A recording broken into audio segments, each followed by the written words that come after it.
हाय पिलामाने मु प्रसन्न तुम माननकु पीके एजुकेशन चैनल को स्वागत जनाउछि। पिलामाने मु आशा करूछि तुम माने बहुत भलरे थिबो, समस्तक जीवन हस खुशी रे बितुथिबो। हो पिलामाने विलंब न करी चले जेमि देखिबा चतुर्थ श्रेणी साहित्य बहिर गोटे सुंदर विषय जार नाला हजिला दिनर कथा, जाहाकु लिखिचंती रमेश चंद्र भंज। जानिछ पिलामाने ए विषयटी कहा उपर आधारित? ए विषयटी होछि आमर मधु बारिस्टर बा मधुसूदन दास उपर पर्यवेसित विषय तमे पढ़िबा।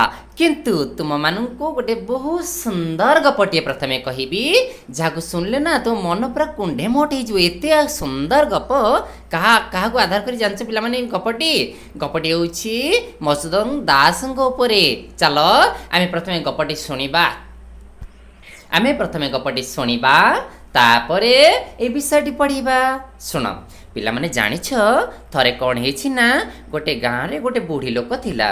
ए बुढ़ी लोकटी एही वृद्धा महिलांकर गोटे छोट जमी थिला, जो जमी रे जहाँ से अमल करती ताको खाई पी बंचती। किंतु तांको गाँव रे जड़े व्यक्ति तांको जमी को जबरदस्त छड़ाई नेला, जहाँ फल बुढ़ी लोकटी बा वृद्धा महिला जनक बहुत असुविधा भोग कले। तेणुक से कौन कले साहाय्य पाई मधुसूदन दास घर को जाइथिले। मधुसूदन दास सह देखा कले, तांकर समस्त प्रोब्लेम कहले आज्ञा देखंतु जड़े दुष्ट लोक मो जमी को चोराई नहीं। जेहेतु मधु बारिस्टर बहुत ज्ञानी थिले एवं जड़े भल वकिल थिले जानिचंती आमे ना कि, तेणुक से कहले ठीक अच्छी तुम गोटे काम कर, तुम बिल निकटरे जो रास्ता जाइछि ता निकट गोटे बड़ गात खोली देथिबो, आसना काली मु तुमर समाधान करिदेवी। कहवा अनुसार वृद्धा महिला जनक तांको निज बिलर गोटे कर्णरे कौन कले ना राति राति जाई गोटे बड़ खाल करदेले, जो बिल पाख दे कौन मुख्य रास्ता जाइछि। तापर कौन है जान पिलामाने बहुत सुंदर कथा देख कौन है। तापर दिन सकाळू कौन है ना मधुसूदन दास घोड़ा पिठरे बसी से रास्ता दे तांको गाँ को गले। जीवा बाटरे जानी जानी कौन कले तांको घोड़ा को से बिल निकट दे नहीं गले, जहाँ फल घोड़ार गोड़ कौन है ना से गातरे पड़गला एवं मधुसूदन दास सेठारे पड़गले। यह देखी समस्त लोक सेठारे कौन है रुंड हो गले, समस्ते भी भयभीत हो गले। कहीं ना मधुसूदन दास थिले कौन जड़े विज्ञ ज्ञानी एवं बड़ वकिल थिले।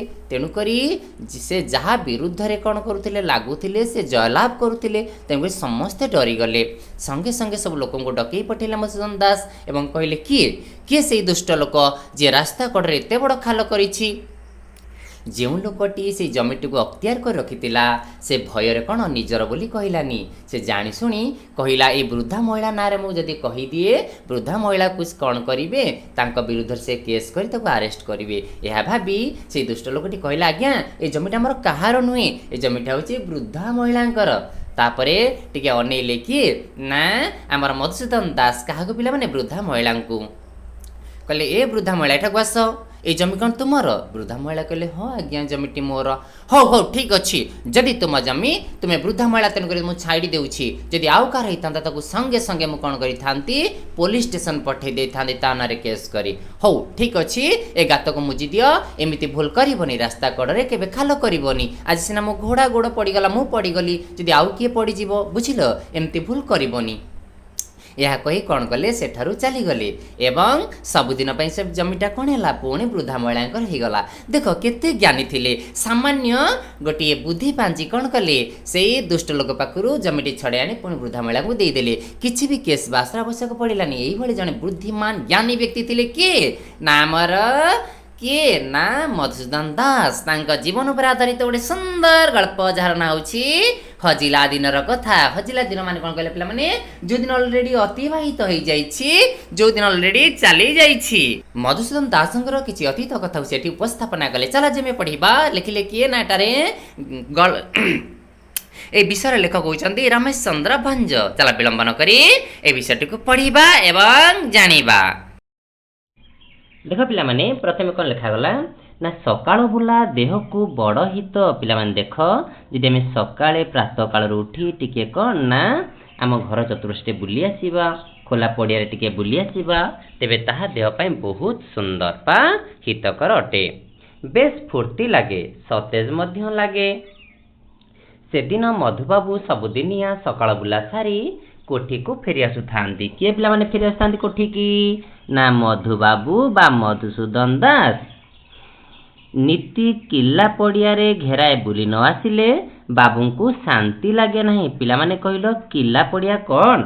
ନା କଟକର ବାରବାଟୀ ଦୁର୍ଗ ସମ୍ମୁଖରେ ଏକ ବିଶାଳ ପଡ଼ିଆ ରହିଛି, ଯାହାର ନାଁ ହେଲା କିଲ୍ଲା ପଡ଼ିଆ। ସେହି ପଡ଼ିଆରେ ଘେରାଏ ବୁଲି ନ ଆସିଲେ ବାବୁ ବା ମଧୁସୂଦନ ଦାସଙ୍କୁ କ'ଣ ଶାନ୍ତି ଲାଗେ ନାହିଁ। ବେଳେବେଳେ ବାରବାଟୀ କଡ଼ ଦେଇ ମହାନଦୀ କୂଳେ କୂଳେ ଥୋଡ଼ାଏ ବାଟ ଚାଲିଯାଆନ୍ତି। ପିଲାମାନେ ଆମେ ଜାଣିଛନ୍ତି ନା କି, ଯଦି ଆମେ କଟକ ଯିବା ଦେଖିବା କଟକ ନିକଟରେ କିଏ ପ୍ରବାହିତ ହେଇଯାଉଛି ପିଲାମାନେ? ନା ଓଡ଼ିଶାର ବଡ଼ ନଦୀ ମହାନଦୀ। ହାତରେ ଥାଏ ଶିଙ୍ଗ ବାଡ଼ିଟିଏ। ଘର ଲେଉଟାଣି ମନଟା ଟିକେ ହାଲୁକା ଲାଗେ। ଶିଙ୍ଗ ବାଡ଼ିଟା ହାତରେ ଘୁରୁଥାଏ। ହାତରେ ଗୋଟେ ଶିଙ୍ଗ ବାଡ଼ି ବା ଗୋଟେ ବାଡ଼ି ବା ଛଡ଼ି ଧରି ସେ କ'ଣ କରୁଥାନ୍ତି? ଯାଉଥାନ୍ତି।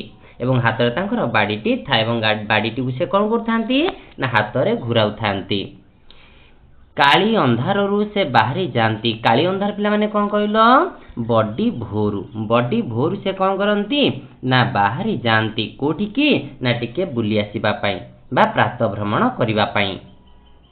ଫେରି ଫେରୁ କଅଁଳ ଖରା ପଡ଼ିଯାଇଥାଏ। ସେଦିନ କାହିଁକି କେଜାଣି ଟିକେ ସଅଳ ଲେଉଟି ଆସିଥାନ୍ତି। ସବୁଦିନ ଲେଉଟିବା ଟିକେ ବିଳମ୍ବ ହୁଏ। ଘରକୁ ଫେରିଲା ସମୟରେ ଅଲରେଡ଼ି କ'ଣ ନା ଖରା ଆସିଯାଇଥାନ୍ତି। କିନ୍ତୁ ସେଦିନ କାହିଁକି କେଜାଣି ଟିକେ ଶୀଘ୍ର ସେ ଲେଉଟି ଆସିଛନ୍ତି ଘରକୁ। ହତା ଭିତରେ ପଶୁ ପଶୁ ଆଖିରେ ପଡ଼ିଲା। ଯେତେବେଳେ ହତା ଭିତରେ ବା ଘର ଫାଟକ ଭିତରକୁ ପ୍ରବେଶ କରୁଛନ୍ତି, ତାଙ୍କ ଆଖି ସମ୍ମୁଖରେ ପଡ଼ିଲା କ'ଣ ପିଲାମାନେ? ଗିନା, ଗଡ଼ୁ, ଠେକି, ଢାଲ ଥୁଆ ହୋଇଛି। ତାଙ୍କ ଘର ସମ୍ମୁଖରେ ଗିନା ମାନେ କ'ଣ କହିଲେ ପିଲାମାନେ? ଛୋଟ ଛୋଟ ତାଟିଆ ଟାଇପ୍ର।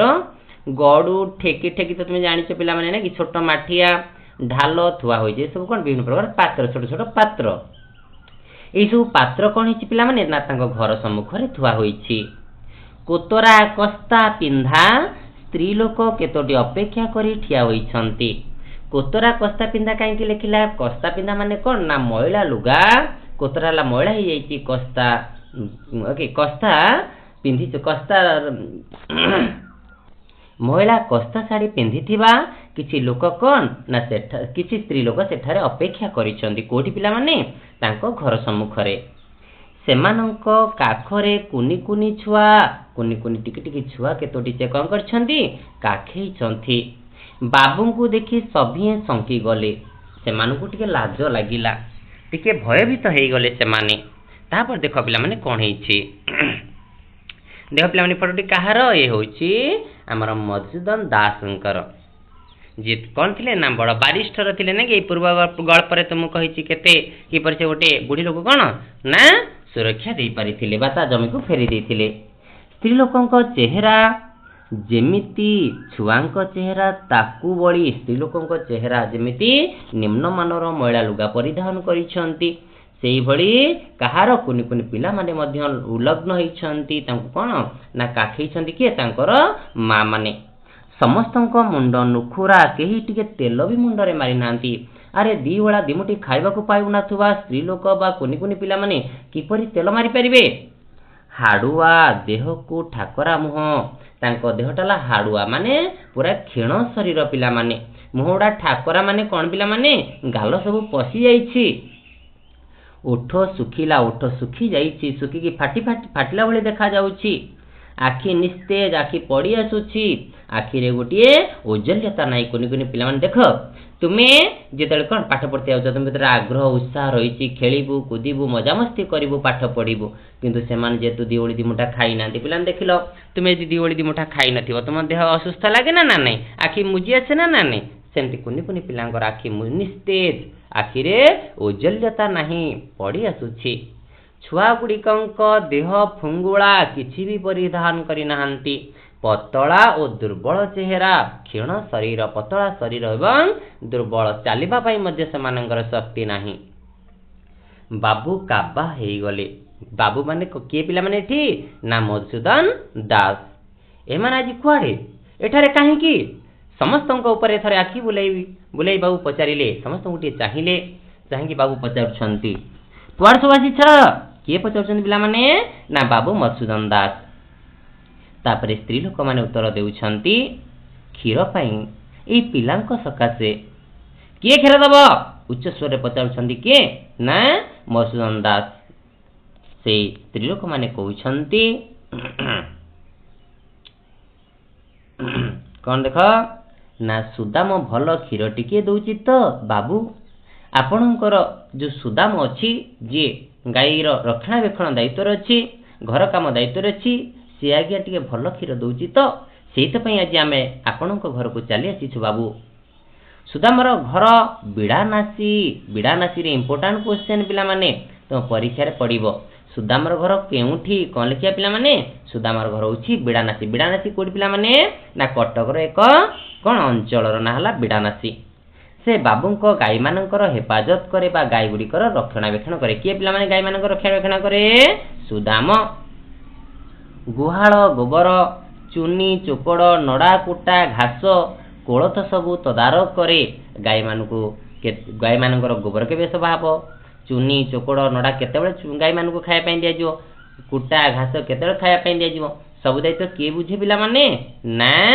आमर सुदाम होची किए पिला माने ना बाबू बा किए जो आमर मधुसूदन दासंकर कौन जड़े कौन जहाँ कह चाकर ना कि घर समस्त दायित्व से करती सब कार्य संपादन करती खाई पी बाबू घरे थाए खाई पी बाबू घरे बास करे किए पिला माने सुदाम बेले बेले अन्य बोल हाक करे जदि बाबू पठेले अरे सुदाम गलु किसी परिबा आनदबु परिया पई जाए जेकोसी कार्य बरात करती ता से करे बाबू तलाश करी बुझिले तलाश माने कौन पिला माने तलाश माने अनुध्यान मन रखियो पिला माने परीक्षा पकई दब तलाश हला अनुध्यान करी बुझिले जे एमाने आजी केवल आसी नाहांती आजी प्रथम करी एमाने आसी नाहांती एमती गला केते दिन धरी आसुछंती कौन अनवरत भाव से माने आसुछंती पुणी पैसा दे क्षीर नेउछंती खाली नौनांती क्षीर एठी बाबूंकु बा बाबूंकर चाकर सुदाम को पैसा दे से माने क्षीर नौचंती किए पाए तो किए अध पाए क्षीर नौचंती परीक्षा पकेब केते क्षीर नौचंती किए पाए तो किए अध पाए सबु पैसा देउछंती काहाकू सुदाम को बाबूंकर मथा को राग चढ़ी गला मने मने से निया होई गले सुदाम उपरे रागी गले अरे जो मनीष मु छोटे कौन अन्य को साहाय्य करुवा व्यक्ति किंतु मो चाकर सुदाम कौन करुछि ए क्षीर टिके पई ए निरीह लोक मान पर पैसा नउछि मने मने रागी गले किए ना मधुसूदन दास तांको अजानतरे सुदाम क्षीर बिकी पैसा रखुछि आज सुदाम घर विदा हेबो आज मु कौन करिवि सुदाम को घर कौन करिवि विदा करिवि हेले सुदाम तो सेपरी लोक नुहे किंतु बाबू जानिछन्ति सुदाम बहुत बढ़िया पिला तापरे दृढ़ विश्वास अछि बाबूंकर तो सुदाम पैसा बा क्षीर बिकी पैसा तो लुचेई रखिबा लोक नुहे एते दिन धरी रहिलाणी बाबूंकर लोक चिन्हिबारे केबे तेबे कौन एते भूल रहीगला जो सुदाम को सी एते भल पाउथिले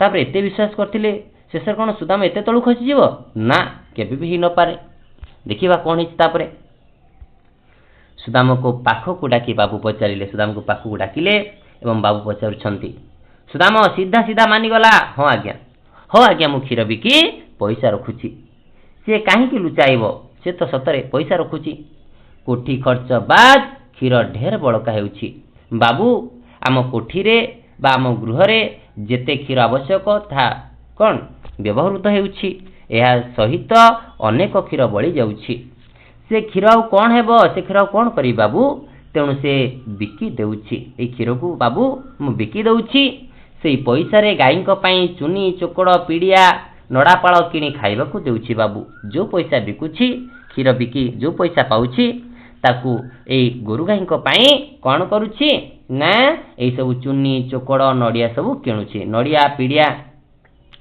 नड़ापाड़ सब किणिकी दउची ए सब शुणी गर्जी उठिले बाबू रागी गले पूरा बाबू के ना मधुसूदन दास होई रे मधु दास शेष क्षीर बिकिब छी छी छी ता पुणी ए गरीब लोक गुड़ाଙ୍କୁ लोके शुणिले कौन कहिबे गाईंकर जदि दानार अभाव हेउछि मोते जणाइलु नाही खाइबाकू देई न पारिले मधुदास गोटी गोटी करी सब गाई बिकी देब सिना क्षीर बिकी पारिबो नाही जदि तू देखुचु गाई मानकर चुनी चोकड़ पीड़िया नड़ापाड़ खाइबा पई पैसा नाही तेबे तू मते कहि पारि थांतु किंतु क्षीर बिकी केबे भी कौन ना ए मधु बाबू बा मधु केबे भी कौन करिवो नहीं ना पैसा रोजगार करिवो नहीं कि कुनी कुनी निरीह लोक मानकु थारु पैसा आनिवो नहीं जदि रखी पारिबार सक्षमता नहीं तेरे से गाई गुडी को बिकी दबो किंतु क्षीर बिकी पैसा रखिबो नहीं अभाव भितर उत्कल टैनेरी जोता कारखानाटा नीलाम हो गला एमती अभाव पड़ा बोली कहार पिला माने ना मधुसूदन दासंकर से कौन कले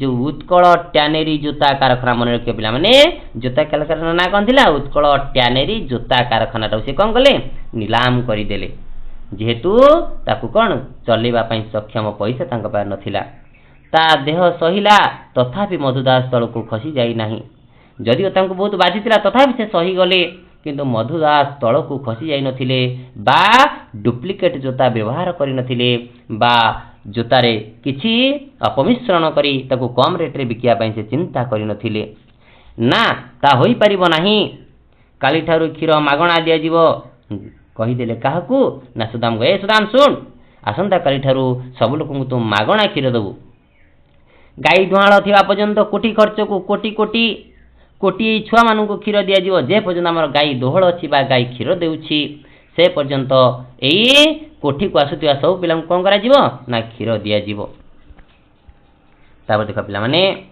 ओडिया मानकर दुर्दशा देखि जहांकर प्राण सब बेले कांदुथिला से कोन केबे एभली क्षीर बिकी पारि थांते जो ओडिया वासी जा हृदय सब बेले कांदुथिला कहार हृदय पिला माने एई मधुसूदन दास बा मधुबाबुंकर जो विषय में पढ़ी ना कि तुम बड़ी छोटा पिलाटे बहुत सुंदर है चैनल पे से विषय देखी नब बहुत बढ़िया ए मधुदास के से विषय अधिक कहबार आवश्यकता नहीं आम समस्ते जानी मधुसूदन दास बा मधुबाबू बा मधु बारिस्टर भाव में ओडिशा रे घरे घरे परिचित कारण से मधु बारिस्टर मिस्टर दास मधुबाबू भावे ओडिशा रे सबुठारे जनाशुना में जानी ना कि को ना रे मधु बारिस्टर मिस्टर दास बा मधुबाबू भाव से घरे घरे परिचित कोठी ना उत्कल रे बा ओडिशा रे एबे मध्य अनेक लोकंक मुहरु ढगटिए सुनिबा को मिले कौन ना पाठ पढ़ीबी कालिया घोड़ा रे चढ़ीबी मधुबाबू संगे लढ़ीबी लढ़ी माने युद्ध हाथ गोड़ धरि कौन मुठी मारिकी बा विधा कौन चापुड़ मरामुरी से युद्ध नुहे लढ़ी माने कौथिरे ना ज्ञान रे लढ़ीबी का सहित मधुबाबूंक सहित कारण से बहुत ज्ञानी थिले एवं जने बड़ वकील थिले तांको परि पढ़ुआ लढ़ुआ मनीष सेतेबेले ओडिशा रे खूब कम थिले से बहुत पाठ पढ़िचंती एवं अन्याय विरुद्ध रे कौन करचंती स्वर उत्तोलन करिसंती से रेवेन्सा कॉलेजिएट स्कूल प्रवेशिका परीक्षा रे पास करिबा परे प्रथमे कलिकता पढ़िबा को जायथिले प्रवेशिका परीक्षा पिला माने कोन ना तुमे ना जोटा कहउछ मैट्रिक एग्जाम बा मैट्रिक परीक्षा में जो कहउछंती सेतल त कह जाय प्रवेशिका परीक्षा पिला माने ताल मते कहिलो ताहले रेवेन्सा कॉलेजिएट स्कूल रु से कोन गले प्रवेशिका परीक्षा रे पास कले तुमे कहबो सर रेवेन्सा कॉलेजिएट स्कूल ता कोठी पिला माने जय तुमे केबे कटक जाओ कटक रो हाई कोर्ट को जाओ हाईकोर्ट निकट रे ए कॉलेजिएट स्कूल टी रही रेवेन्सा कॉलेजिएट स्कूल आ गोटे रेवेन्सा कॉलेज अच्छी पिला अलग एटा रेलवे स्टेशन पाखे किंतु रेवेन्सा कॉलेजिएट स्कूल टा कोठी हाईकोर्ट निकट रे तापर पिला माने कोन कहलो प्रवेशिका परीक्षा परे से कोन गले कलिकता पढ़िबा को चले कोडी जाइथिले पिला माने कलिकता सेठारू एमए बीएल पास करिथिले एमए पिला माने कोन कहलो मास्टर इन आर्ट्स एमए बा आर्ट्स सब्जेक्ट रे से एमए कले तापरे BL bachelor in law law हला पिला माने कोन लॉ हला आईन ऊपर से बैचलर करथिले पास करथिले तापर देखो पिला कोन हिछि 1980 मसिया रे से कलिकता छाड़ी कटक चली आसिले मन रख को मसिया रे पळे आसिले पुनी कटक 1980 पहिले कटक रो बिहारी बाग रे रही अदालत रे वकिलाती आरंभ कले परे मिशन रोड रे निज घर तोड़ी जीवन शेष पर्यंत सेटा रही एबे तांकरी घरे शैलबाला महिला कॉलेज ठिया होईची पिला मन देखो आमे समस्ते घरे घरे जनाशुना को कॉलेज शैलबाला महिला कॉलेज सेटा कोठी पिला माने ना मधुबाबू को घरे सेई हता भितरे मधुस्मृति नामक एक कोठरी अछि मन रखिबो पिला माने जदि केबे तुमे शैलबाला महिला कॉलेज को जीवो सेई भितर गोटे मधुस्मृति नाम गोटे कोठरी रहिछि मधुबाबूंकर हाथ बाड़ी पगड़ी चषमा जोता दोसड़ा साल इत्यादि सबु जिनिस सेठी ସାଇତା ହୋଇ ରହିଛି। କୋଉଠି ପିଲାମାନେ? ସେଇ ମଧୁବାବୁଙ୍କ କୋଠରରେ, ଯାହାକୁ କହୁଛନ୍ତି କ'ଣ? ମଧୁସ୍ମୃତି। ପିଲାମାନେ କହିଲ ଏଇ ମଧୁସ୍ମୃତି କୋଉଠି ରହିଛି? ଶୈଳବାଳା ମହିଳା କଲେଜରେ। ତାପରେ ଦେଖ ପିଲାମାନେ 1950 ମସିହାରେ ମଧୁବାବୁ କଟକରେ ଉତ୍କଳ ଟ୍ୟାନେରୀ ନାମରେ ଗୋଟିଏ ବିରାଟ ଜୋତା କାରଖାନା ବସାଇଥିଲେ। ଇମ୍ପୋର୍ଟାଣ୍ଟ କ୍ୱେଶ୍ଚନ୍ ପରୀକ୍ଷାରେ ଆସିବ। କେଉଁ ମସିହାରେ କ'ଣ ନା ଉତ୍କଳ ଟ୍ୟାନେରୀ ନାମରେ ଗୋଟିଏ ବିରାଟ ଜୋତା କାରଖାନା ବସାଇଥିଲେ ମଧୁବାବୁ? କେବେ? 1905। ସେହି କାରଖାନାରେ ଗୋରୁ, ମଇଁଷି, ମେଣ୍ଢା, ଗୋଧି ଓ କୁମ୍ଭୀର ଚମଡ଼ାରୁ ଓଡ଼ିଆ କାରିଗରମାନେ ସୁନ୍ଦର ଓ ମଜବୁତ ଜୋତା ତିଆରି କରୁଥିଲେ। ଏ ଜୋତା ବହୁତ ପରିମାଣରେ ବିଦେଶକୁ ଚାଲାଣ ହେଉଥିଲା। ଦେଶ ବିଦେଶରେ ଜୋତା ପାଇଁ ଓଡ଼ିଶାର ଟେକ ଥିଲା। ଓଡ଼ିଶାର ଏଇ ଚପଲ ପାଇଁ ବା ଏଇ ଜୋତା ପାଇଁ ଦେଶ ବିଦେଶରେ କ'ଣ ବହୁତ ନାମ ଥିଲା। ତାପରେ ଦେଖ ପିଲାମାନେ କାମରେ ଟିକେ ଖଇଚା ଦେଖିଲେ, ଯଦି କାମ ଟିକେ ଠିକ୍ ସେ ହେଇନି ବା କୌଣସି ଚପଲରେ ଟିକେ ତ୍ରୁଟି ରହିଯାଇଛି, ମଧୁବାବୁ ବିଡ଼ା ବିଡ଼ା ଜୋତା ପୋଡ଼ି ଦେଉଥିଲେ। ରାଗରେ କ'ଣ କରୁଥିଲେ? ସେସବୁ ପୋଡ଼ି ଦେଉଥିଲେ। ଯେଉଁ ଜୋତାରେ ଟିକେ ବି ଖରାପ ରହିଛି ବା କିଛି ବି ତ୍ରୁଟି ରହିଛି ତାକୁ ସେ କ'ଣ କରୁଥିଲେ? ସଙ୍ଗେ ସଙ୍ଗେ ପୋଡ଼ି ଦେଉଥିଲେ। କିନ୍ତୁ ଏଇ ଗରିବ ଲୋକଙ୍କୁ ବା ଓଡ଼ିଶାରେ ବା ବିଦେଶରେ କେଉଁଠି ବି ସେ ବିକ୍ରି କରିବା ପାଇଁ ଚାହୁଁ ନଥିଲେ। ସେଥିପାଇଁ ମଧୁବାବୁଙ୍କୁ ଟଙ୍କା ପଇସାର ଘୋର ଅଭାବ ସହିବାକୁ ପଡ଼ିଲା। ଯେହେତୁ ଯେଉଁଥିରେ ସେ ତ୍ରୁଟି ଦେଖୁଥିଲେ ତାକୁ ପୋଡ଼ି ଦେଉଥିଲେ, ତେଣୁକରି ଅନେକ ଚପଲ ତାଙ୍କୁ ନଷ୍ଟ କରିବାକୁ ପଡ଼ୁଥିଲା, ଯେଉଁଗୁଡ଼ାକ ବହୁତ କଠିନ ପରିଶ୍ରମରେ ତିଆରି ହେଇଥିଲା। ତେଣୁ ତାଙ୍କୁ କ'ଣ ନା ବହୁତ ପଇସାର ଘୋର ଅଭାବ ପଡ଼ିଲା। ଶେଷରେ କରଜ ଶୁଝି ନ ପାରିବାରୁ କାରଖାନାଟିକୁ ସେ କ'ଣ କଲେ? ନିଲାମ କରିଦେଲେ, ଅନ୍ୟମାନଙ୍କୁ ବିକ୍ରି କରିଦେଲେ। ମଧୁବାବୁଙ୍କର ଶେଷ ଜୀବନରେ ସବୁବେଳେ ଦାରୁଣ ଅଭାବ ଘୋଟି ରହିଥିଲା। ଶେଷ ଜୀବନ ଯେତେବେଳେ ତାଙ୍କ ଜୀବନ ସରିଆସୁଛି, ବହୁତ ଅଭାବ ଘୋଟି ଆସିଲା ତାଙ୍କ ଜୀବନରେ। ମନେ ରଖ ପିଲାମାନେ, ଯେ ସତ୍ ମାର୍ଗରେ ଯିବ ସବୁବେଳେ ତାକୁ କ'ଣ ଅନେକ ଦୁଃଖ କଷ୍ଟର ସାମ୍ନା କରିବାକୁ ପଡ଼ିବ। ହେଲେ ସେ ଅଭାବ ତାଙ୍କୁ ତିଳେ ହେଲେ ବିଚଳିତ କରିପାରୁନଥିଲା ବା ସେ ବିଚଳିତ ହେଉନଥିଲେ। ଯେଉଁ ଖାଦ୍ୟ ସାଧାରଣ ଓଡ଼ିଆ ଖାଏ, ସେଇ ଖାଦ୍ୟ ମଧୁବାବୁର ନୀତିଦିନିଆ ଖାଉଥିଲେ। ଯେଉଁ ଓଡ଼ିଆବାସୀଙ୍କର ଯେଉଁ ଶାଗ ପଖାଳ ସବୁଦିନ ସେ ହିଁ ଖାଉଥିଲେ, ତାଙ୍କର କିଛି ଅଧିକ ନୂତନ ନଥିଲା। ତା ନୀତିଦିନ ସେ କ'ଣ ଖାଉଥିଲେ? ତା ଥିଲା ପୋଷେ ଢିଙ୍କି କୁଟା ଉଷୁନା ଚାଉଳର ଭାତ, 2-4 ଖଣ୍ଡ ଅମୃତଭଣ୍ଡା ସିଝା, ଅଳ୍ପ କିଛି କ୍ଷୀର, ମଦରଙ୍ଗା କିମ୍ବା ହିଡ଼ିମିଚା ଶାଗ। ଇମ୍ପୋର୍ଟାଣ୍ଟ କ୍ୱେଶ୍ଚନ୍ ପିଲାମାନେ ପରୀକ୍ଷାରେ ପଡ଼ିବ। ନୀତିଦିନିଆ ଖାଦ୍ୟ କ'ଣ? ମଧୁବାବୁଙ୍କର ନୀତିଦିନିଆ ଖାଦ୍ୟ କ'ଣ ଥିଲା? କ'ଣ ଲେଖିବା? ପୋଷେ ଢିଙ୍କି କୁଟା ଉଷୁନା ଚାଉଳ। ଢିଙ୍କିରେ କୁଟା ଯାଇଥିବା ଉଷୁନା ଚାଉଳ ପୋଷରେ ଭାତ କରୁଥିଲେ। 2-4 ଖଣ୍ଡ ଅମୃତଭଣ୍ଡା ସିଝା, ଅମୃତଭଣ୍ଡାକୁ ସିଝେଇକି 2-4 ପିସ୍ ସିଝା, ଅମୃତଭଣ୍ଡା ସିଝା, ଅଳ୍ପ କିଛି କ୍ଷୀର ଏବଂ ମଦରଙ୍ଗା କିମ୍ବା ହିଡ଼ିମିଚା ଶାଗ। ଓକେ, ମଦରଙ୍ଗା ଶାଗ ହୋଇପାରେ କିମ୍ବା ହିଡ଼ିମିଚା ଶାଗ ତାଙ୍କ ଖାଦ୍ୟର ଏକ ଅଂଶ ଥିଲା।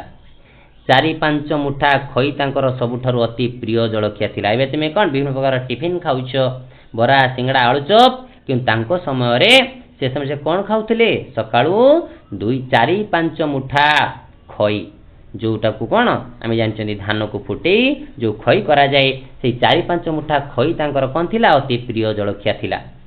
ଯେ ମର୍ମେ ମର୍ମେ ଓଡ଼ିଆମାନଙ୍କର ଦୁଃଖ ଦୁର୍ଦ୍ଦଶାକୁ ଅନୁଭବ କରୁଥିଲେ। ପ୍ରତି ମୁହୂର୍ତ୍ତରେ ଦୁଃଖ ଦୁର୍ଦ୍ଦଶାକୁ ଅନୁଭବ କରୁଥିଲେ। କାହାର? ନା ଏଇ ଓଡ଼ିଆବାସୀଙ୍କର ଅନୁଭବ କରୁଥିଲେ। ସେ କିପରି କ୍ଷୀର ବିକିଥାନ୍ତେ ଦୁଃଖୀ ଦରିଦ୍ରମାନଙ୍କୁ। ଯିଏ ଓଡ଼ିଆମାନଙ୍କର ଦୁଃଖ ଦେଖି ସହିପାରୁନଥିଲେ, କିପରି ସେ ବିକିଥାନ୍ତେ କ୍ଷୀର। ମଧୁବାବୁ ଥିଲେ ଓଡ଼ିଶାର ପ୍ରଥମ ଇଂରାଜୀ ପଢ଼ୁଆ MA, ମାଷ୍ଟର ଇନ୍ ଆର୍ଟସ୍। ଇଂରାଜୀରେ ସେ ପ୍ରଥମ MA କରିଥିଲେ। ପ୍ରଥମ ଓକିଲ, ପ୍ରଥମ ବାରିଷ୍ଟର, ପ୍ରଥମ ମନ୍ତ୍ରୀ, ପ୍ରଥମ ବିଲାତ ଯାତ୍ରୀ। ଭେରି ଭେରି ଇମ୍ପୋର୍ଟାଣ୍ଟ କ୍ୱେଶ୍ଚନ୍ ପିଲାମାନେ, ଆକୁ ମନେ ରଖିବ। ତାହେଲେ ପ୍ରଥମ ଇଂରାଜୀ ପଢ଼ୁଆ କିଏ ଥିଲେ ପିଲାମାନେ? ମଧୁବାବୁ। ପ୍ରଥମ ଓକିଲ ମଧ୍ୟ ଥିଲେ, ପ୍ରଥମ ମନ୍ତ୍ରୀ ଥିଲେ ଏବଂ ପ୍ରଥମ ବିଲାତ ଯାତ୍ରୀ। ତାଙ୍କୁ ଦେଖିଲା ମାତ୍ରେ ଯେକୌଣସି ଲୋକର ମୁଣ୍ଡ ନଇଁ ଯାଉଥିଲା। ସେ ଓଡ଼ିଶାର ଗୌରବ, ଆମ ଜାତିର ଗୌରବ। ତାଙ୍କୁ ଉତ୍କଳ ଗୌରବ ବୋଲି କୁହାଯାଏ। କାହା ପିଲାମାନେ ଉତ୍କଳର ଗୌରବ କୁହାଯାଏ? ନା, କିଏ? ମଧୁବାବୁ ବା ମଧୁସୂଦନ ଦାସଙ୍କୁ। 1848 ମସିହା ଏପ୍ରିଲ ମାସ 28 ତାରିଖ ଦିନ କଟକ ଜିଲ୍ଲାର ସତ୍ୟଭାମାପୁର ଗ୍ରାମରେ ତାଙ୍କର ଜନ୍ମ ହୋଇଥିଲା ଏବଂ 1934 ମସିହା ଫେବୃଆରୀ 4 ତାରିଖ ଦିନ କଟକରେ ତାଙ୍କର ମୃତ୍ୟୁ ହେଲା। ବହୁତ ଇମ୍ପୋର୍ଟାଣ୍ଟ କ୍ୱେଶ୍ଚନ୍, ଆକୁ ମନେ ରଖିବ। ତାହେଲେ କେଉଁ ମସିହାରେ ପିଲାମାନେ ସେ ଜନ୍ମଗ୍ରହଣ କରିଥିଲେ? କେଉଁ ମସିହା? 1948 ମସିହା ଏପ୍ରିଲ ମାସ କ'ଣ ନା 28 ତାରିଖରେ। ଏବଂ କେଉଁଠି ଜନ୍ମଗ୍ରହଣ କରିଥିଲେ? କଟକ ଜିଲ୍ଲାର ସତ୍ୟଭାମାପୁର ଗାଁ, ମନେ ରଖିବ। ଏବଂ ମୃତ୍ୟୁବରଣ କଲେ 1934ରେ ମସିହା ଫେବୃଆରୀ 4 ତାରିଖ। ମନେ ରଖିବ, ବହୁତ ସୁନ୍ଦର କ୍ୱେଶ୍ଚେନ୍ ଆସିବ। ଓକେ, ହଉ ପିଲାମାନେ, ଏଇଭଳି ଭାବରେ ଆମର ବିଷୟ ସରିଯାଇଛି। ବହୁତ ସୁନ୍ଦର ହେଇଛି, ଭଲ ଭାବରେ ବୁଝେଇଲି। ତାପରେ ପରବର୍ତ୍ତୀ ଭିଡ଼ିଓରେ ଆମେ କ'ଣ କରିବା, ଏହାର ପ୍ରଶ୍ନ ଉତ୍ତର ଦେଖିବା। ହଉ ପିଲାମାନେ, ମୁଁ ରହୁଛି, ଧନ୍ୟବାଦ।